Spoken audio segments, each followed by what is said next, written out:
ela ny ela fa tratra eky ireo jula 3 mianadaka alaza amin'ny fanafiana amin'ny tampiadina ato amin'ny faritanin'ny Mahajanga 5 amin'izy ireo vehivavy ary ny 7 ambiny dia lehilahy avokoa. Ny polisy pirenena eto Mahajanga no nahasambotra azy ireo ka notazomina eny amin'ny bureau ny fimpantany Masaja. Tatoato nanomboka tamin'ny faraparan'ny taona ny 19 ny 17 dia dia nisy ny fanafina amin'ny tsitapitapo zany tamin'ny tanànan'ny Mahajanga. Teo ihany koa ny izay nisy tany Antsohia sy ny Taomapony. Niezaka moa zany mpitandro ny filaminana dia nodiventy ny rano nantsakaina satria hitantsika maso teo fa voasambotra le olona izay nieritreretina ny fananaony zany asa ratsy zany teto amin'ny tanànan'ny Mahajanga. Dia voasambotra ny anakiroa.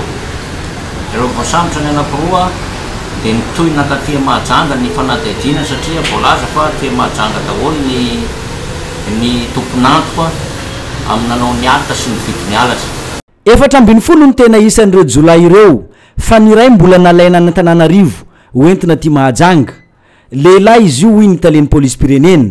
Tambazotra ny jolay mihitsy ity trateky ny mpitandro ny filaminana ity. Raha maro no mahavoaroro azy reto. Isan'izany ny fanafiana amin'ny tampiadina tany amin'ny Quincaillerie Fatemi antany Masaja tamin'ny ity taona ity. Fanafiana teratany Sonota ny Mampikony tamin'ny 1 ny volana meteo iny sy ireo maro isan-karazany. Ny zavatra tsara marina dia zao tokanaovana ny ankety zany dia nilaza zareo fa izay zany voalaza teo fa zareo no anisan'ny nanao ny fanafina amin'ny tampiadina tany amin'ny Mopera tany Antsohia ka nahafaty ny Mopera tamin'io fotoana io anisan'ny taona izy ary tena mazava mihitsy ny firesany momban'izay dia zareo zany anisany nanao ny ataka tany Antsohia. Zany hoe telo zany ny trano tafiny tany Antsohia tao anatin'izay ny an'ny Mopera, tao anatin'izay ny an'ny misy karana dia misy olona anankiray zay tompona restaurant. Ireto olona nosamborina ireto misy amin'izy ireo ny mpanao ny asa fanafiana amin'ny vantana, misy ny irakiraka, misy ny mpivarotra ny entana azo ary ny sasany mpividy. Ao amin'isany tambazotra satria misy mpividy alatra ao. Misy zany le mpividy alatra izay samborina koa satria raha misy ny mpividy alatra misy foana ny alatra dia mifameno ireo. Misy mpangalatra dia misy mpividy alatra. Ny mpividy alatra tompoko ny reselera dia anisan'ny mangalatra koa. Ary io fanafina amin'ny tapedina no nazahoana an'ireo entanareo dia amidy aminao dia anao hoe dia izany le zavatra tsy mety ka mampitandrina zay ho an'izay mpividy alatra rehetrarehetra fa ny mpividy alatra dia mitovy amin'ny nangalatra koa. Zay ny lalàna. Ankoatra ny vola mantapitra isan'ny maro angalarin'ireo jolareo ihany koa ny entana maro samihafa sy ny volamena. Marina fa ny rola amin'izy ireo nanafika ilay Mopera tany amin'ny tanànany Antsohia voatsela kory izay. Misy an'ireo moto reo zany dia moto fetin'zareo manao an'ilay opération reo rehefa manao an'ilay opération izy. Raha hitany sana zany zavatra niseho teto nisy ny ataka izay tany Amborovy tany Maroala tany amin'ny 20 juillet 2016 zareo reo nanao anazy. Tamin'izay moa nisy vola lasa. Dia nisy koa manaraka an'izay tamin'ny 20 novembre tamin'ny ray ora sasany maraina tany Ambondrona.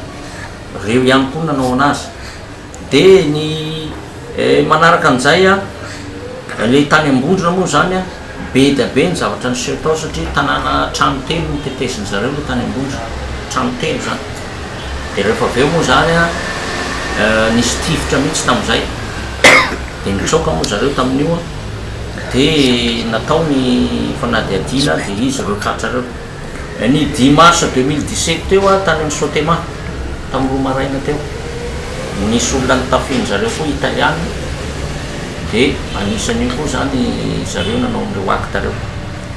Ny manaraka an'izay raha tadidinareo ny Quincaillerie Fatemi izay atao kaiky tany Masaja eto dia mbola zareo ihany koa nanao anazy.